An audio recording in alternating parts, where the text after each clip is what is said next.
नवंबर 1980 के न्यूज़पेपर के front page की हेडलाइन देखिए, शुगर प्राइसेस रेज्ड बाय 23%। 1980 में शुगर की कॉस्ट थी ₹3.5 पर केजी, लेकिन आज की तारीख में शुगर की प्राइस है ₹50 पर केजी। आखिर चीजें महंगी क्यों होती जाती है? इसे समझने के लिए हमें समझना होगा कि इन्फ्लेशन क्या होता है। इन्फ्लेशन मतलब महंगाई।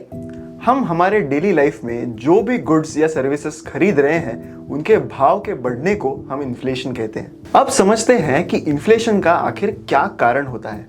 किसी भी चीज या सेवा का मूल्य बढ़ना, ये उस चीज की डिमांड या सप्लाई पर डिपेंड करता है।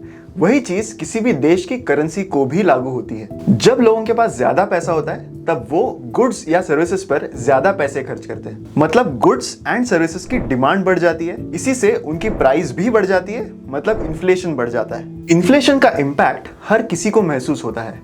अगर इन्फ्लेशन ज्यादा हो तो लोगों को अपने खर्चे मैनेज करना मुश्किल हो जाता है, क्योंकि उनकी परचेसिंग पावर कम हो जाती है। लेकिन हल्की इन्फ्लेशन को भी एक इकोनॉमिक ग्रोथ का साइन माना जा सकता है, अगर वो सस्टेनेबल हो तो। सेंट्रल बैंक्स इन्फ्लेशन को कंट्रोल में रखने के लिए ऐसी मॉनेटरी पॉलिसीज लाती है जिससे इकोनॉमी में मनी सप्लाई भी रेगुलेटेड रहे एंड इन्फ्लेशन भी कंट्रोल में रहे। फॉर एग्जाम्पल, अगर सेंट्रल बैंक को यह लगता है कि करंटली इन्फ्लेशन ज्यादा है, तो वो गवर्नमेंट सिक्योरिटीज बेचकर इकोनॉमी से लिक्विडिटी कम कर सकता है एंड इन्फ्लेशन को कंट्रोल में रख सकता है। वहीं अगर सेंट्रल बैंक चाहे कि लोगों ने ज्यादा पैसे खर्च करने चाहिए, तो यही गवर्नमेंट सिक्योरिटीज वो खरीद कर इकोनॉमी में पैसा पंप कर सकती है। ऐसे ही कई तरीकों से एक सेंट्रल बैंक मनी के सप्लाई को एंड उसी से देश के इन्फ्लेशन को भी कंट्रोल में रख सकती है। चलिए अब समझते हैं इन्फ्लेशन के दो मेजर टाइप्स को। Number 1, cost push inflation. ये तब होता है जब कंपनीज को अपने प्रोडक्शन में लगने वाली जरूरी चीजें लाइक रॉ मटेरियल या लेबर महंगी पड़ने लगती है।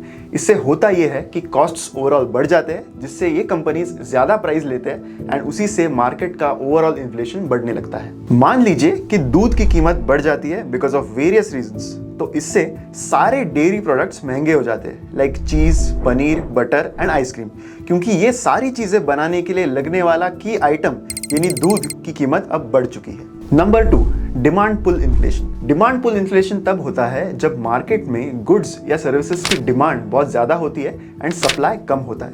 ज्यादा डिमांड देखते हुए कंपनीज अपने गुड्स या सर्विसेज की प्राइसेस बढ़ा देती है एंड इसी से ओवरऑल इन्फ्लेशन मार्केट में बढ़ जाता है। फॉर एग्जाम्पल, अगर एक नए फोन का लॉन्च होता है और लोग उसे खरीदने के लिए लाइन में लगते हैं, तो कंपनी अपने फोन का प्राइस और भी बढ़ा सकती है, क्योंकि लोग उस फोन को खरीदना चाहते हैं और उसकी अवेलेबिलिटी लिमिटेड है। इन्फ्लेशन एक कॉम्प्लेक्स इकोनॉमिक टर्म है, लेकिन इसे समझना बहुत जरूरी है, क्योंकि इससे हमारी daily lives and overall economy पर बहुत ज्यादा इम्पैक्ट पड़ता है। इन्फ्लेशन का प्रभाव हमारी जिंदगी पर कैसे होता है, ये समझने के लिए एक सिंपल उदाहरण मैं आपके सामने पेश कर रहा हूँ। दो दोस्त हैं, एक है राम, जिसने 2020 के एंड में अपने 1 लाख रुपीस इन्वेस्ट किए हैं एफडी में with an interest rate of 5%। तो 2023 में उसके इन्वेस्टमेंट की वैल्यू हो जाएगी 1,15,762 रुपीस।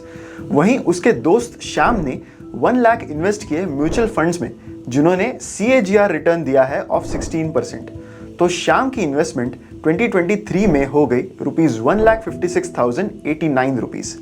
लेकिन ये 3 सालों में अगर हम 7% इन्फ्लेशन रेट कंसीडर करें, तो जो चीजें आप ₹1 लाख में 2020 में खरीद सकते थे, उनकी कॉस्ट अब ₹1.22 लाख हो चुकी है। पर राम की इन्वेस्टमेंट की वैल्यू सिर्फ ₹1.16 लाख है। हम ये नहीं कहना चाहते कि फिक्स्ड डिपॉजिट एक पुअर इन्वेस्टमेंट है। आपके investment goals, risk appetite and income को देखकर हो सकता है कि आपके लिए फिक्स्ड डिपॉजिट्स भी अच्छे हों, लेकिन अगर आपको लॉन्ग टर्म वेल्थ क्रिएशन करनी है, तो आपको ऐसे इंस्ट्रूमेंट्स में अपने पैसे इन्वेस्ट करने होंगे जो एटलीस्ट इन्फ्लेशन बीट कर सके। अगर आपको इस वीडियो से इन्फ्लेशन का कंसेप्ट बेहतर तरीके से समझ में आया हो, तो इस वीडियो को ज्यादा से ज्यादा लोगों के साथ शेयर करना मत भूलिए, क्योंकि नॉलेज का इन्फ्लेशन हमेशा अच्छा ही होता है। Thank you.